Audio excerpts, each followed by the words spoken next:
할렐루야, 존귀하신 하나님의 이름을 찬양합니다. 오늘 예배드리시는 여러분의 삶 가운데 또 가정 가운데 하나님의 크신 은총과 사랑이 함께하길 원합니다. 오늘 말씀을 통해서 여러분의 삶의 역사가 쓰여지기를 소망합니다. 오늘 하나님께서 우리에게 주신 말씀은 요한복음 4장 7절에서 18절 말씀 보도록 하겠습니다. 사마리아 여자 한 사람이 물을 기르러 왔음에 예수께서 물을 좀 달라 하시니 이는 제자들이 먹을 것을 사러 그 동네에 들어갔음이로라. 사마리아 여자가 이르되 당신은 유대인으로서 어찌하여 사마리아 여자인 나에게 물을 달라 하나이까 하니 이는 유대인이 사마리아인과 상종하지 아니함이로라. 예수께서 대답하여 이르시되 내가 만일 하나님의 선물과 또 내게 물을 좀 달라 하는 이가 누구인 줄 알았더라면 내가 그에게 구하였을 것이요 그가 생수를 내게 주었으리라. 여자가 이르되 주여 물 기를 그릇도 없고 이 물은 깊은데 어디서 당신이 그 생수를 얻겠사옵나이까. 우리 조상 야곱이 이 우물을 우리에게 주셨고 또 여기서 자기와 자기 아들들과 짐승이 다 마셨는데 당신이 야곱보다 더 크니이까.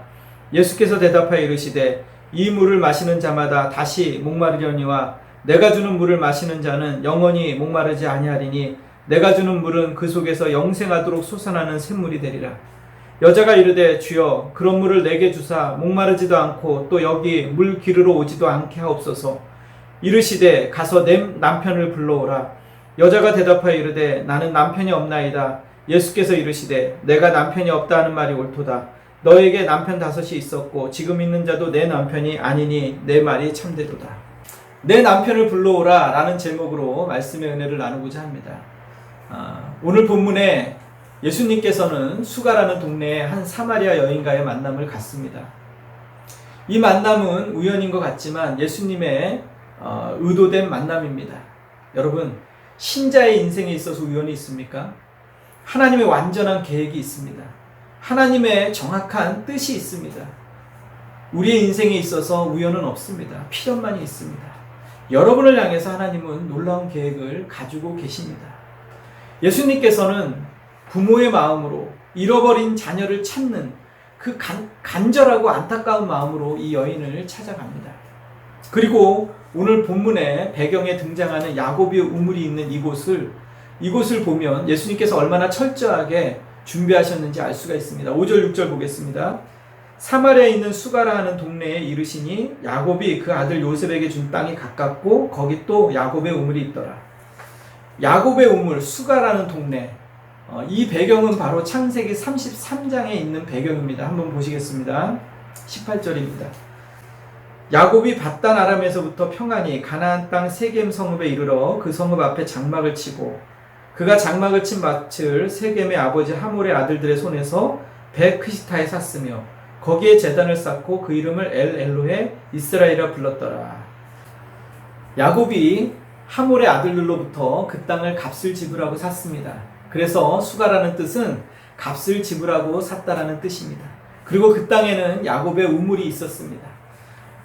야곱은 아모리 족속들로부터 칼과 할로 그 땅을, 그 우물을 지켜냅니다. 이 땅의 영적인 의미는 자명합니다. 죄 가운데 팔려간 우리를 예수님의 핏값으로 사셨습니다. 그래서 우리를 의의 아들들, 하나님의 아들로 삼으셨습니다. 그리고 우리를 끝까지 하나님의 전능하심과 그의 의로운 팔로 지키십니다. 그런 영적인 의미가 있는 이 수가라는 동네에 예수님께서 한 잃어버린 어린 양을 찾아가신 것입니다. 그리고 그 여인에게 뭐라고 말씀하십니까? 물 좀 달라 말씀하십니다. 정말 예수님께서 목이 말라서 이 여인에게 물을 요청했습니까? 그렇지 않습니다. 본문 전체의 배경을 살펴보면 예수님께서는 한 영혼을 사랑하는 마음으로 이 여인에게 다가가셨습니다. 8절에 보면 예수님의 제자들이 동네에 음식을 구하러 갑니다. 그리고 음식을 가져와서 예수님께 권합니다. 33절에 보면 예수님이 이렇게 말씀하십니다. 내 양식은 하나님의 뜻을 행하는 것이다. 하나님이 기뻐하시는 온전한 뜻이 이루는 것이 나의 양식이다. 이렇게 말씀하십니다. 예수님께서는 목이 말라서 이 여인에게 물을 요청한 것이 아닙니다. 여러분, 예수님께서는 오늘 이 시간에 여러분에게 지금 찾아가십니다. 그리고 이 여인과의 대화 속에서 우리는 잘 알 수가 있습니다. 여인은 이렇게 대답합니다. 왜 여자인 나에게 물을 달라고 하십니까? 그러자 예수님께서 물을 구한 내가 누구인지 알았다면 오히려 내가 나에게 물을 구하였을 것이다. 생수를 구하였을 것이다. 이렇게 말씀하십니다. 그러자 이 여인이 그럼 어떻게 생수를 얻습니까? 라고 묻습니다. 예수님께서는 야곱의 우물에서 먹는 자는 다시 목마르거니와 내가 주는 물을 먹는 자는 그 배에서 생수의 강이 터져나리라. 이렇게 말씀하십니다. 그러자 여인이 뭐라고 말합니까?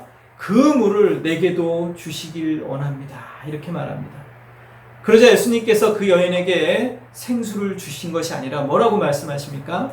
내 남편을 불러오라 라고 말을 합니다. 예수님께서는 아무 일도 없었다는 듯이 평화롭게 물을 기르러 온 이 여인에게 내 남편을 불러오라 라고 요청합니다. 내 남편을 불러오라라는 것은 내가 누구냐 물으시는 것입니다. 그 말 속에 이 여인이 살아온 모든 삶이 응축되어 있습니다. 때로는 우리에게 말씀을 통해서 하나님은 내가 누구인지 나의 내면과 직면하게 합니다. 마주하고 싶지 않은 상처, 아픈 과거와 만나게 하십니다. 그 속에서 우리는 말씀을 통해서 나의 내면을 들여다보게 되는 것입니다.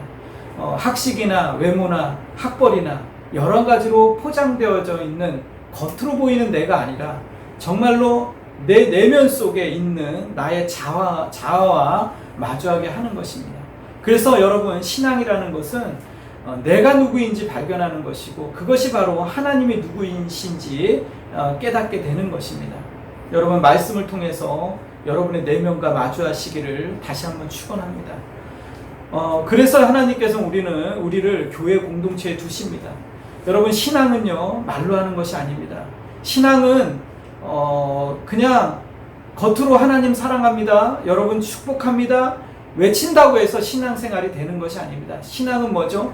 비바람을 맞으면서 현실 속에서 뿌리를 두고 자라가는 것이 바로 신앙인 것입니다. 말로 하는 것만큼 쉬운 게 어디 있습니까? 여러분, 이렇게 해라 저렇게 해라 코치하는 것만큼 쉬운 게 어디 있어요? 그런데 여러분, 직접 사는 것은 다른 것입니다. 신앙은요 살아내는 것입니다. 교회 공동체 하나님이 왜 우리를 두셨습니까? 여러분, 교회를 나가면 온라인 예배를 드릴 때는 모르죠. 그러나 교회를 나가면 온갖 일이 그 속에서 벌어집니다. 정말로 전쟁터를 방불하게 합니다. 싸우고 다투고 정말 보지 말아야 될 일들도 마주하게 됩니다. 그럼에도 불구하고 우리는 교회를 갑니다. 여러분, 교회가 완전한 곳입니까? 완전한 곳을 기대하는 것이 이상한 것이죠. 교회는 뭐죠? 병원이라고 합니다. 병원이 뭐예요? 온갖 환자가 치료를 받기 위해서 가는 것처럼 교회는 정말로 영적으로 눈 멀고 귀 멀고 우울증에 시달리고 영적으로 정말 아픈 사람들이 교회에 오는 것입니다. 그래서 교회는 세상과 다르지 않습니다. 세상에 있는 일이 교회에도 벌어집니다. 세상에 속해 있는 일들이 교회에도 있어요. 교회가 왜 그래? 이렇게 얘기하는 사람들을 종종 만납니다. 그런데 여러분, 교회라고 해서 세상과 다르지 않습니다. 세상에서 일어나는 일이 교회에서도 일어납니다. 그러나 교회와 세상이 다른 한 가지가 있습니다. 교회는 공사 중입니다. 아름다운 건물로 지어지기 위한 가정입니다. 그러나 세상은 파괴 중입니다. 서로 다투고 싸우다가 파괴되어지는 가정에 있습니다. 여러분, 교회에도 속상한 일이 있습니다. 세상에도 속상한 일이 있습니다. 그러나 여러분, 세상과 교회가 다른 것이 무엇입니까?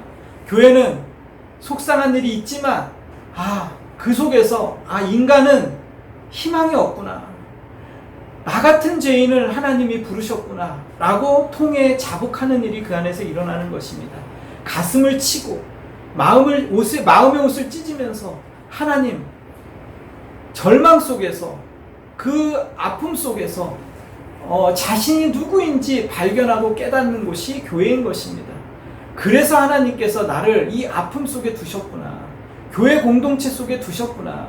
정말로 내가 마주하고 싶지 않은 사람, 함께하고 싶지 않은 사람도 그곳에서 부닥치면서 자존심을 무너지게 만들고 자신을 깎게 만들고 그 공동체에 하나님은 두신 것입니다.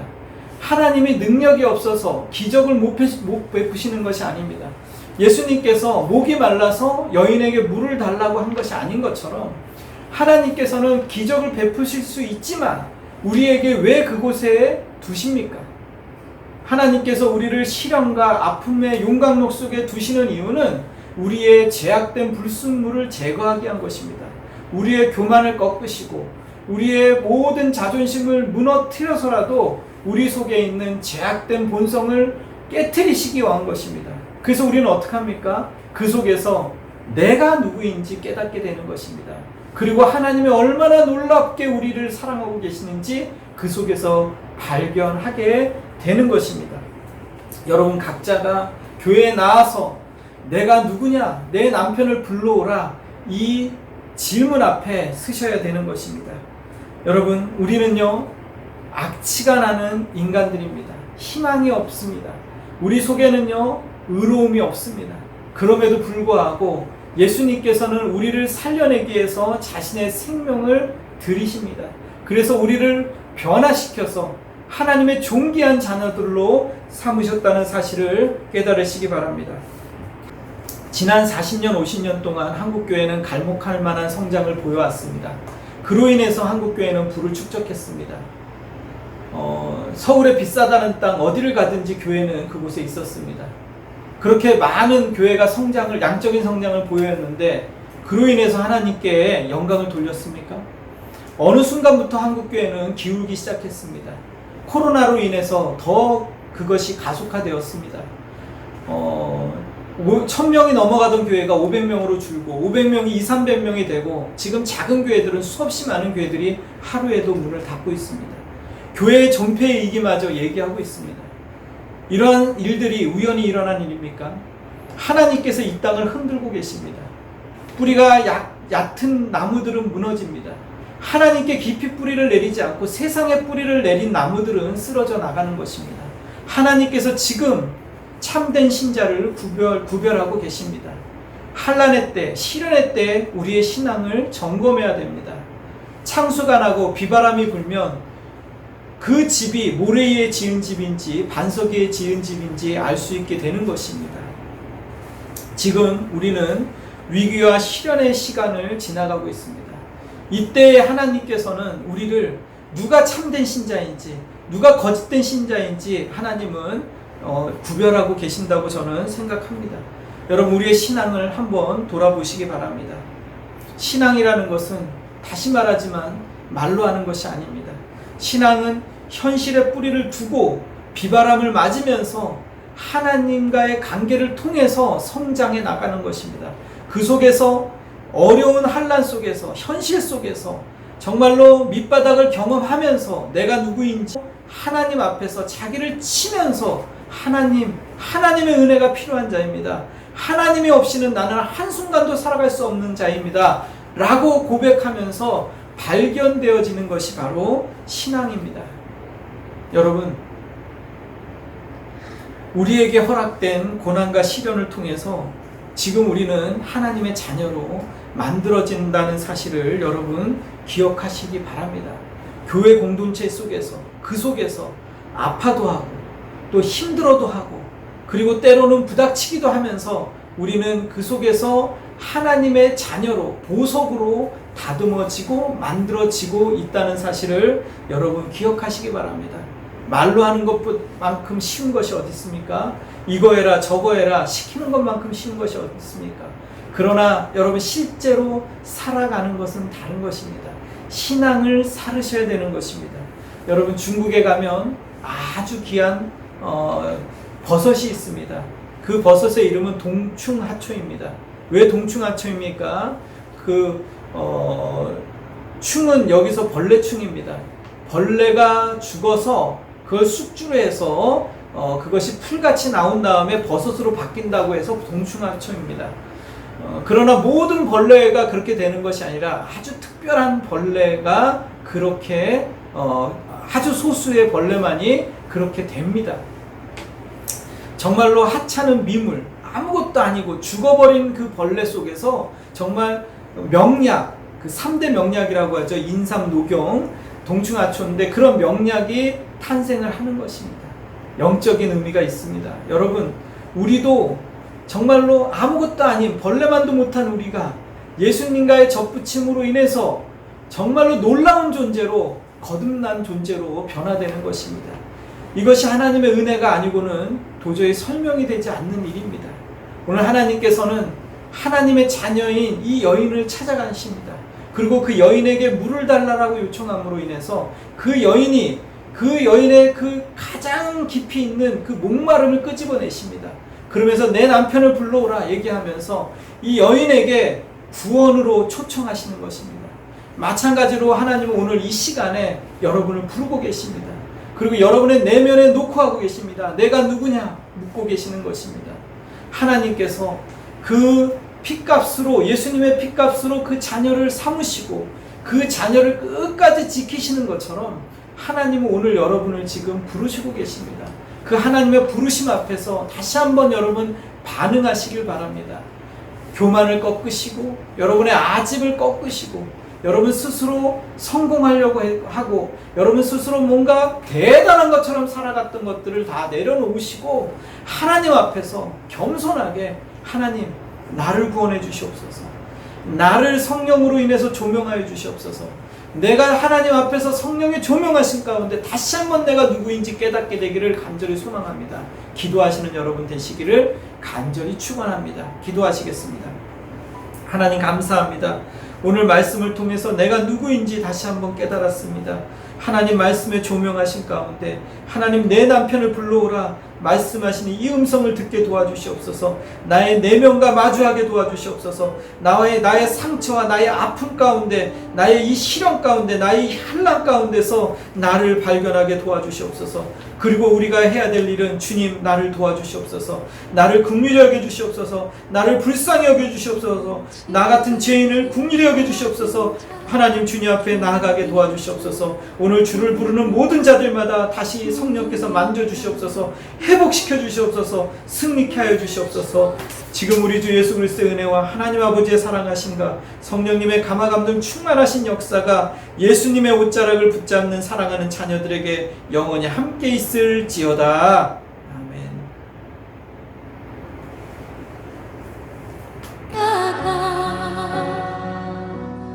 내 몸에 맨 십자가 그 보혈의 향기 온 세상 채울 때까지